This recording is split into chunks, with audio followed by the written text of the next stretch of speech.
seeing is believing. A little boy is confused by the way so many people comment on how beautiful his almond eyes are. He asks his mother what they mean. She explains that his Korean heritage makes his eyes the shape of almonds.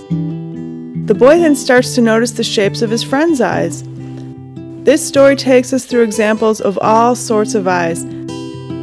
Penny-shaped, bulging, pop eyes, blind eyes, missing eyes, eyes that look like bird eggs, eyes with glasses, etc. In the end, he comes to the realization that it's the eyes in our heart and how we see our friends through love and friendship that matter the most.